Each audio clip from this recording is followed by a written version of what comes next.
கோவில், இந்துக்களுடைய நிலம், இது எல்லாமே இந்துக்கள்கிட்ட இருந்துச்சுன்னா, இந்துக்கள் நாங்கள் யாரும் 10 பைசா செலவு இல்லாமல் டிகிரி படிச்சுட்டு வர முடியும். தெரியுமா உங்களுக்கு? எங்களுக்கு நாங்களே ஒரு கோஆபரேட்டிவ் பேங்க்கை வச்சுட்டு எங்களுக்கு நாங்களே லோன் கொடுத்துக்க முடியும். தெரியுமா உங்களுக்கு? நாங்களாம் இவ்வளோ கஷ்டப்படணும்னு எங்களுக்கு அவசியமே இல்லை. எங்கள் சொத்தெல்லாம் கவர்மெண்ட்டுக்கு தார வாத்துட்டு கவர்மெண்ட்டுக்கிட்ட போய் டோக்கன் வாங்கிட்டு எங்கள் சாமியை பார்க்குறதுக்கு பிச்சைக்கார மாதிரி நிற்கிறோமே. எங்களுக்கு இதெல்லாம் சொரணம் வந்துடும் நினைக்கிறீங்க? இதோ போலீஸ், நீங்கள் மட்டுமா கேட்டீங்க? போலீஸ்காரர் கேட்டார், அவ்வளோ பண்ண வேலை கேட்க வக்கு இருக்கா உனக்கு? இல்லை சார், இல்லை சார். ஏன் சார் ஒரு சிஎம்ஏ நாங்கள் ஓட்டு போட்டு உட்கார வச்சுருக்குறோம் சிஎம்மா, அவர் வந்துட்டு அதெல்லாம் முடியாது, கோட்டாவது என்னது உனக்கெல்லாம் கோட் ஆர்டர் தூக்கிட்டு வந்தால் உனக்கு வேலை கேத்தணுமா போயா அப்படிங்கிறாரு. போலீஸ்காரர் சொல்கிறாரு வேலை கேத்த உனக்குலாம் வக்கு இல்லைங்கிறாரு. எங்களுக்கெல்லாம் என்ன சார் சொரணை? நாங்களாம் இந்துக்கள் சார். நாங்கள் என்ன இஸ்லாமிய பெருமக்களா இல்லை கிறிஸ்தவ பெருமக்களா? நாங்களாம் 2ஆம் தர குடிமக்கள் தானே இந்த மண்ணில். எங்களுக்கெல்லாம் என்ன இருக்குது ரைட்டு? இது கோவப்படுற விஷயம் இல்லை சார். எங்களுக்கு இருக்கிற அடிப்படை உரிமைகளை நாங்கள் கேட்குறோம். இதுக்கே இவ்வளவு அமைதியாக நாங்கள் ஒரு விஷயத்த பண்ணும்போது எங்கள் மேலே கலவரம் முத்திரை குத்துறீங்க. நம்முடைய அண்ணாமலை அவர்கள் அடிக்கடி ஒரு விஷயத்த சொல்லுவாரு, தமிழகத்துல பிராமணர்களை எப்படி ட்ரீட் பண்றாங்கன்னா, எப்படி யூதர்களை ட்ரீட் பண்ணாங்களோ அதே மாதிரிதான் தமிழகத்துல இருக்கக்கூடிய பிராமணர்களை ட்ரீட் பண்றாங்க அப்படின்ற மாதிரி சொல்லியிருப்பாரு. ஆக்சுவலா பிராமணர்களை மட்டும் கிடையாது மக்களே, ஹிந்துக்களையே இந்த திமுக காரங்க, திராவிட கட்சிக்காரங்க, இந்த தீகா காரங்க இவங்க எல்லாருமே அப்படித்தான் ட்ரீட் பண்றாங்க. யூதர்களை எப்படி ட்ரீட் பண்ணாங்களோ அப்படிதான் ஹிந்துக்களை, ஒட்டுமொத்த ஹிந்துக்களை, பிராமணர்களை மட்டும் கிடையாது, ஒட்டுமொத்த ஹிந்துக்களையே இவங்க இப்படிதான் ட்ரீட் பண்றாங்க. ரைட். நம்முடைய அஸ்வத்தாமன் அவர்கள் இந்த இடத்துல பேசுறது திருப்பரங்குன்ற விவகாரம். ஓகேங்களா? ஜஸ்ட் இமேஜின், அயோத்தி ராமர் கோவில் வரத்துக்கு நாம எவ்வளவு கஷ்டப்பட்டிருப்போம், எத்தனை பேர் உயிரிழந்து போயிருப்பாங்க, எப்படிப்பட்ட போராட்டம்லாம் நாம பண்ணிருப்போம். இப்போ நாம எல்லாருமே பார்க்கக்கூடிய அந்த ராமர் கோவில் இருக்கு இல்லையா, அதை சாதாரணமா கட்டிடல, சாதாரணமா நம்ம கட்டவே இல்ல. 500 வருஷத்துக்கு மேல சட்ட போராட்டம் மட்டுமே பண்ணிருக்கோம். தயவு செய்து உங்களுக்கு நேரம் இருந்ததுன்னா சுப்ரீம் கோர்ட்ல நடந்த அந்த கான்வர்சேஷனை, இந்த கேஸ் குறித்தான கான்வர்சேஷனை கொஞ்சம் எடுத்து பாருங்க. ரத்த கண்ணீரே வரும். 100% ப்ரூஃப் இருக்கு. அது போதாதுன்னு ஏஎஸ்ஐ அவங்க ஏகப்பட்ட டாக்குமெண்ட்ஸ் எல்லாம் கொடுத்திருக்காங்க. ஆர்கியாலஜிஸ்ட் இருக்காங்க இல்லையா, அவங்க நிறைய டாக்குமெண்ட்ஸை ப்ரூஃபா கொடுத்திருக்காங்க. அதெல்லாம் போதாதுன்னு நமக்கு ஹிஸ்டரி இருக்கு, வரலாற்று சுவடுகள் ஏகப்பட்டது இருக்கு. பப்ரி மசூதியை இடிச்சு தள்ளும் பொழுது, அது ஒட்டு மொத்தமா தகர்த்தெறியும் பொழுது கீழே ராமர் கோவில் இருந்ததற்கான அடையாளங்கள் இருந்திருக்கு. சிலைகள், தூண்கள்னு ஏகப்பட்டது கிடைச்சிருக்கு. அது எல்லாமே இப்பவும் நம்முடைய பார்வைக்கு இருக்கு. இந்த முகலாய திருட்டு கபோதிகள் இருக்கானுங்க இல்லையா, இவனுங்க கடந்த காலங்கள்ல என்ன பண்ணிருப்பாங்கன்னா, நம்முடைய நம்பிக்கைய உடைக்கணும், நம்முடைய நம்பிக்கைய அழிக்கணும் அப்படின்றதுக்காக நம்முடைய கோவில்களை இடிப்பானுங்க. இடிச்சுட்டு அந்த கல்லு எல்லாம் இருக்கும் இல்லையா, அதை வச்சு அவனுங்க மசூதி எல்லாம் கட்டினானுங்க. அது மாதிரி ஏன் அவனுங்க பண்ணானுங்கன்னா, அவமானப்படுத்தணும், நம்முடைய நம்பிக்கையை அவமானப்படுத்தணும். எப்படி இங்க இருக்கக்கூடிய இந்த தீகா கம்யூனிஸ்ட்காரங்க பண்ணுவானுங்களோ அதே மாதிரிதான் கடந்த காலங்கள்ல முகலாயன்கள் பண்ணிருக்கானுங்க. பட் இப்போ அதுவே நமக்கு ஆதாரமா மாறி போயிருக்கு. பாருங்க, உண்மையாலே அவனுக்கு இது மாதிரிதான் பண்ணிருக்கானுங்க அப்படின்றத எடுத்து சொல்றோம் இல்லையா, அதுக்கு காரணமே அவனுக்கு இது மாதிரி பண்ண விஷயங்கள் தான் ஆதாரமா அவனுங்களே வச்சிருக்கானுங்க.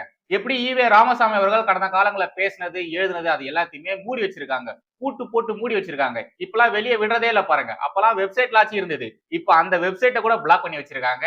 ஏன்? மாட்டிப்பாங்க. அவர் என்னென்னலாம் பேசினாரு, எப்படி எல்லாம் பேசியிருக்காரு அப்படின்றது இப்ப வெளியே வந்ததுன்னா போச்சு, சொல்லி முடிஞ்சுது. அதே மாதிரியான விஷயங்கள் தான் கடந்த காலங்கள்ல இந்த முகலாய திருட்டு கபோதிகள் பண்ணியிருக்கானுங்க.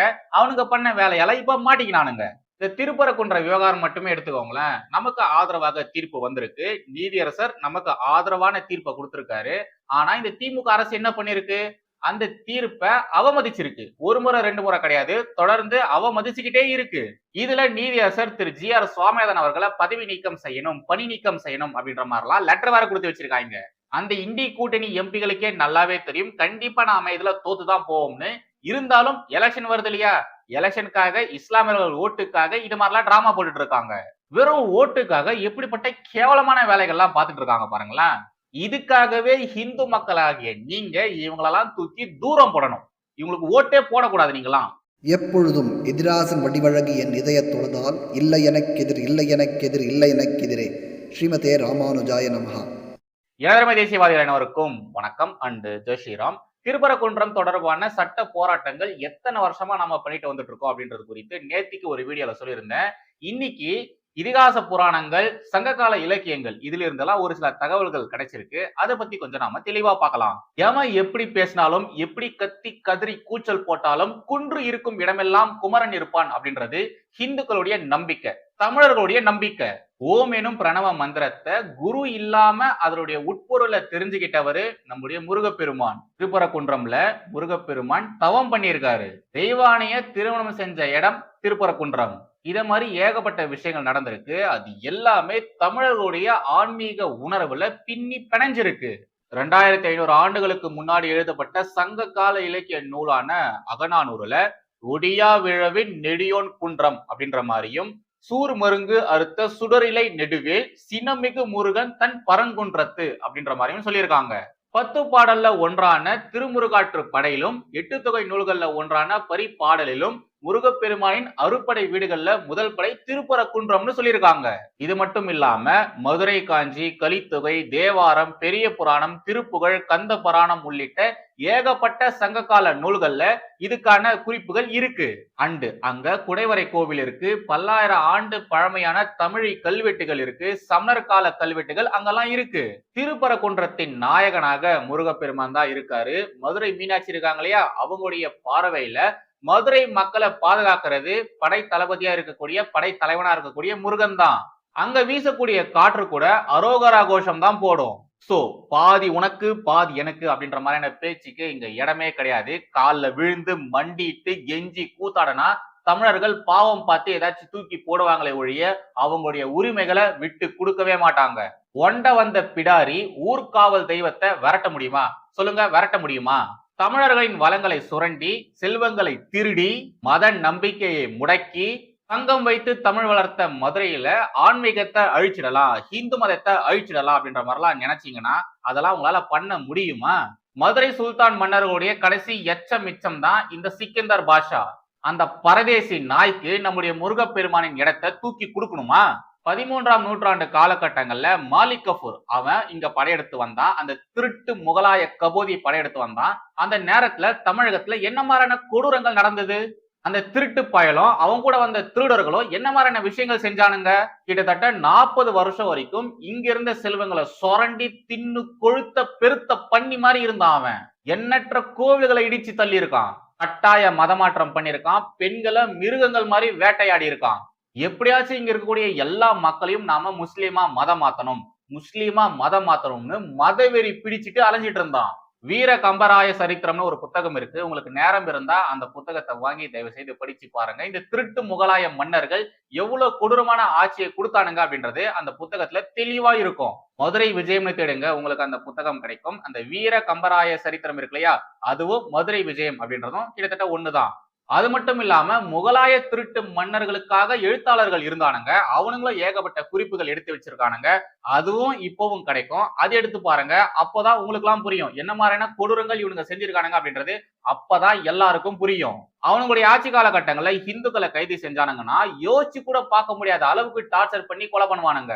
அவங்க கண் முன்னாடியே அவங்களுடைய மனைவிய குழந்தைய கொடூரமான முறையில கொல்வானுங்க. அதுக்கப்புறமா தான் அவங்களே கொல்வானுங்க. இது மாதிரியான விஷயங்களை அவனுங்களே குறிப்பிடுத்தி வச்சிருக்கானுங்க. திருட்டு முகலாய பரதேசிகளுடைய எழுத்தாளராக இபின் பதுதா அப்படின்றவன் ஒருத்தன் இருந்தான். அவன் ஒரு சில குறிப்புகளை எடுத்து வச்சிருக்கான். அது இப்பவும் உங்களுக்கு ஓபன் சோர்ஸ்லயே கிடைக்கும். தயவு செய்து உங்களுக்கு நேரம் இருந்தா அதை எடுத்து படிச்சு பாருங்க. அந்த காலகட்டங்களில் நம்முடைய முன்னோர்கள் எப்படிப்பட்ட டார்ச்சர்களை அனுபவிச்சிருக்காங்க அப்படின்றது அப்பதான் உங்களுக்கு புரியும். நாம எல்லாருமே இப்போ ஹிந்துவா இருக்கோம்னா அதுக்கு காரணம் நம்மளுடைய முன்னோர்கள் தான். சில எச்ச இலைய பொறுக்கி தின்னக்கூடிய பரதேசிகள் வாளுக்கு பயந்து மதம் மாறி இருக்கானுங்க. அவனுங்களுடைய சந்ததிகள் இப்போ இங்க உட்கார்ந்துகிட்டு என்னெல்லாம் பேசிட்டு இருக்கானுங்க தெரியுமா? ஏதோ அவனுங்க அரேபியால இருந்து இறங்கி வந்த பன்றிகள் மாதிரி கத்திட்டு இருக்கானுங்க. டேய், சாவு பயத்துல மதம் மாறின முன்னோர்கள் வச்சிருக்கக்கூடிய உங்களுக்கே இவ்வளவு அதுப்பு இருக்குன்னா என்ன வேணாலும் பண்ணிக்கோ, என்ன வேணாலும் செஞ்சுக்கோ, எதை வேணாலும் பிடுங்கிக்கோ, நான் ஹிந்துவா தான் இருப்பேன், கடைசி வரை நான் ஹிந்துவா தான் இருப்பேன் அப்படின்ற மாதிரி சொன்ன முன்னோர்கள் வச்சிருக்கக்கூடிய நாங்க இப்படி இருப்போம், என்னெல்லாம் பேசுவோம், எங்களுக்கு எவ்வளவு அதுப்பு இருக்கும். இந்த சிக்கிந்தர் இவன் என்ன பண்ணா, என்ன மாதிரியான கொடூரங்கள் அங்க பண்ணிருக்கான்? விஜயநகர மன்னரை பார்த்து இவன் தெரிச்சு ஓடி போயிருக்கான். உயிர் பயத்துல ஓடி போய் ஒளிஞ்சுக்கிட்டான். எங்க ஒளிஞ்சுக்கிட்டான்? திருப்பரங்குன்றத்துலதான் ஒளிஞ்சுக்கிட்டான். அவனை போட்டு தள்ளினதுக்கு அப்புறமா அவனால மதம் மாறின ஒரு சிலதுங்கெல்லாம் இங்க இருந்ததுங்கல்ல, ஏதோ அரேபியால இருந்து நேரடியா வந்த மாதிரி ஒரு சிலதுங்களா இருந்ததுங்க இல்லையா, அதுங்க என்ன பண்ணிருக்குதுங்க, இவனுடைய உடல் எடுத்துன்னு போயிட்டு கோரிப்பாளையம்ல அடக்கம் பண்ணிருக்குதுங்க. இதுக்கான குறிப்புகள் இருக்கு. திருப்பரங்குன்றம்ல புதைச்சதா சொல்றாங்க இல்லையா, அதுக்கான ஆதாரம் இல்லவே இல்ல. அவனை அங்கதான் புதைச்சாங்க, அவனை வணங்குனாங்க அப்படின்ற மாதிரியான எந்த ஒரு ஆதாரமும் கிடையாது. திருப்பரங்குன்றம்ல எப்படி தர்கா வந்தது? இந்த கேள்வி கண்டிப்பா உங்க எல்லாருக்குமே வரும். அதுக்கான விடை என்னன்னா, 18ஆம் நூற்றாண்டுல பிரிட்டிஷ்காரனுங்களுக்கும் ஆற்காடு நவாப் அவனுங்களுக்கும் ஒரு உடன்படிக்கை இருந்தது. திருடனுக்கு திருடன் நண்பன் மாதிரி இவனுங்க 2 பேருமே ஒரு உடன்படிக்கைக்குள்ள வந்தானுங்க. அந்த நேரத்துலதான் இது மாதிரியான விஷயம்லாம் நடந்திருக்கும். அந்த நேரத்துலதான் இப்படி கட்டியிருப்பாங்க அப்படின்ற மாதிரியும் சொல்றாங்க. அவனுங்க போட்ட உடன்படிக்கை காரணமாகத்தான் இந்த பிரிட்டிஷ்காரனுங்க தீபத்தூண்ல விளக்கேத்துறத தடை பண்ணியிருக்கானுங்க. திருடனுக்கு திருடன் நண்பனுங்க, உண்மையாலேயே அதுதான் நடந்திருக்கு. இவனும் திருடதா வந்திருக்கான், அவனும் திருடதா வந்திருக்கான். 2 பேருமே ஒரு அக்ரிமெண்ட் போட்டுக்கிட்டு இது மாதிரியான விஷயங்கள் பண்ணிருக்கானுங்க. மதுரை மீனாட்சி அம்மன் கோவில தீ வச்சு கொளுத்திருக்கானுங்க. ஹிந்து மக்களை இன அழிப்பு செஞ்சிருக்கானுங்க. இவ்வளவு கொடூரமான வேலைகளை செஞ்சவனுங்களுக்கு முருகப்பெருமான் இருக்கக்கூடிய இடத்துல அவனுங்களுக்கு இடமா? இதெல்லாம் எவ்வளவு மோசமான நிகழ்வு. யோசிச்சு பாருங்க, எவ்வளவு கேடுகெட்ட வரலாறு இதெல்லாம் பார்த்த ஹிந்துக்களுக்கு மனசு எவ்வளவு வலிச்சிருக்கும். ஆனாலும் இது எல்லாத்தையுமே பொறுத்துக்கிட்டு சகிப்புத்தன்மையோட தான் ஹிந்துக்கள் இருந்திருக்காங்க. இப்ப வரைக்கும் சகிப்புத்தன்மையோட தான் இருக்காங்க. நாங்க அப்படி என்னதாங்க கேட்டோம்? அந்த தர்காவை இடிக்க சொன்னோமா? அங்க இஸ்லாமியர்கள் இருக்கக்கூடாதுன்னு சொன்னோமா? இல்ல, எங்களுடைய தீபத்தூண்ல நாங்க விளக்கேத்தணும், அவ்வளவுதான். இது மட்டும் தான் எங்க கோரிக்கையே. அதுக்கு இவங்க எல்லாருமே ஒன்னா சேர்ந்து நம்மள என்ன பாடுபடுத்துறாங்க பாருங்க. நீதிமன்றம் அனுமதி கொடுக்குது, நீங்க தீபத்தூண்ல தீபம் ஏத்துங்கன்னு அனுமதி கொடுக்குது. ஆனா இந்த திமுக அரசு அதை தடுக்குது. நீதிபதியவே மாத்தணும்னு துடிக்குது. இதுக்கு நடுவுல திருப்பரங்குன்றம் மலையை சிக்கிந்தர் மலை அப்படின்ற மாதிரி மாத்த பாக்குறாங்க. இதுதான் இவங்களுடைய மத நல்லிணக்கமா? எங்க வீட்டுல நாங்க விளக்கேத்தி பண்டிகையை கொண்டாடுறோம் சொன்னதுக்கு வழக்கு, சட்ட போராட்டம்லாம் பண்றோம், தீர்ப்பு நமக்கு சாதகமா வருது. ஆனாலும் உன் வீட்டுல எல்லாம் நீ விளக்கேத்த கூடாது, உன் வீட்டுல நீ விளக்கேத்தி பண்டிகையை கொண்டாடக்கூடாது அப்படின்ற மாதிரி இந்த திமுக காரங்க தடுக்கிறாங்க. தீர்ப்பு கொடுத்த நீதிபதியை மாத்தணும்னு கோரிக்கைகள்லாம் வைக்கிறாங்க. ஏன் சார், ஏன் உங்களுக்கு இவ்வளோ வெறி, இவ்வளோ மத வெறி ஏன் உங்களுக்குலாம்? ஃபர்ஸ்ட் ஆஃப் ஆல் இந்த விவகாரமானது அவ்வளவு சென்சிட்டிவான விஷயமே கிடையாது. வெறும் 100 மில்லி எண்ணெய், ஒரு சின்ன திரி, அவ்வளவுதான், வேலையே முடிஞ்சிருக்கும். ஹிந்துக்கள் அங்க விளக்கேத்திட்டு சந்தோஷமா அவங்க பாட்டு போயிட்டே இருந்திருப்பாங்க. ஆனா இந்த திமுக என்ன பண்ணுது? எப்படி இந்த விஷயத்த சாதாரணமா முடிச்சிட முடியும்? அப்படி எல்லாம் பண்ணக்கூடாது, மத அரசியல் பண்ணணும். மத அரசியல் பண்ணாதான் இஸ்லாமியருடைய ஓட்டு நமக்கு வரும், அலுங்காம குலுங்காம ஒட்டுமொத்த ஓட்டும் நமக்கு அப்பதான் வரும் அப்படின்றதுக்காக இத மாதிரி சீப்பான மத அரசியல் பண்ணிட்டு இருக்காங்க. அதனாலதான் இந்த சாதாரணமான விஷயத்தை இவங்க பூதாகாரமா மாத்தி வச்சிருக்காங்க. ஒரு வகையில இவங்க இது மாதிரி பண்ணது நல்லதுக்குதான். இவங்களுடைய ஒரிஜினல் ஃபேஸ இவங்களே காமிச்சிருக்காங்க. இஸ்லாமியர்கள் எப்படி ரியாக்ட் பண்றாங்க அப்படின்றதையும் இவங்கள காமிச்சிருக்காங்க. யார் யாரெல்லாம் ஹிந்து விரோதிகள் அப்படின்றத இவங்களே பட்ட பரிவர்த்தனமா காமிச்சிருக்காங்க. இவங்க பண்ண இந்த வேலைகளுக்கான பதிலடிய கண்டிப்பா மக்கள் வரக்கூடிய தேர்தல்ல ஓட்டு மூலியமா பதிலளிப்பாங்க. கூடவே கர்மான்னு ஒண்ணு இருக்கு இல்லையா, அந்த கர்மாவும் இவங்கள வெற்றி செய்யும், விடவே விடாது. கண்டிப்பா விடவே விடாது. இவங்க பண்ண கர்மாவுக்கான பலனை இவங்க அனுபவிச்சே ஆகணும். எல்லாத்தையுமே அவங்க பார்த்துட்டு தான் போகணும்.